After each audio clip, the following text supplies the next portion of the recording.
It was super tough because my pop was my best friend. About 5 years into the relationship with my wife, I realized how tough it was, which would have been like the 10-year mark, 12-year. When she told me, you don't talk. And I learned that my pop would just let me speak, right? So I could be like 9 years old telling him I went to the park and I was dunking. He'll just listen. So when I lost him, I lost my ability to communicate with people. Because when I would communicate with my mom, she didn't know what I was talking about. I was talking to my sisters, they didn't know what I was talking about. In my wife, I found a person like my pop who like, I don't understand what you're talking about, but I'm listening. And so when he passed, I was absolutely lost. But he left me so many jewels that even though I felt lost, I still knew I had a map to follow. You see what I'm saying? Like I was in the street when I was young. So this is, the area I grew up in, that's the only way I knew how to communicate other than sports, right? This is even before music.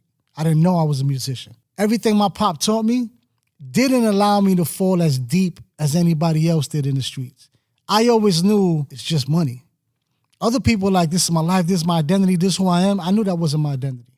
I knew this was like, you know what? I got to stash some money in my mom's drawer so she could pay rent. And she didn't know where it came from. That was I've always been a hustler, and when I say hustler, I don't mean in the terms of hustle as in taking away from someone.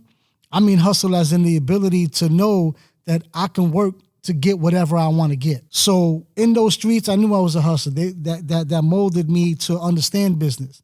And then from understanding business, it taught me how to hustle to teach others. These are all the lessons he left me. I never understood me. So whenever I do anything and I'm a part of a project and I know there's money involved, it's never all for me.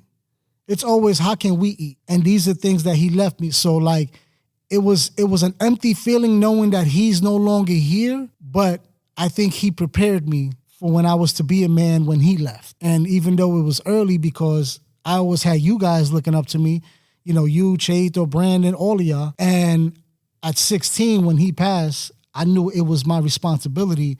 You know what I do, my actions will lead on to their lives, and I need to do something that they see that is worth doing, opposed to being out here stuck in the so-called quote-unquote trap.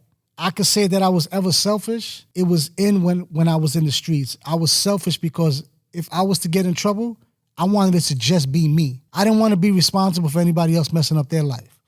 So I was selfish in that manner, like, nah, I'll do this. Oh, it ain't all about the money. We gonna eat. But if I'm a risk, let me risk it. I don't want y'all doing it.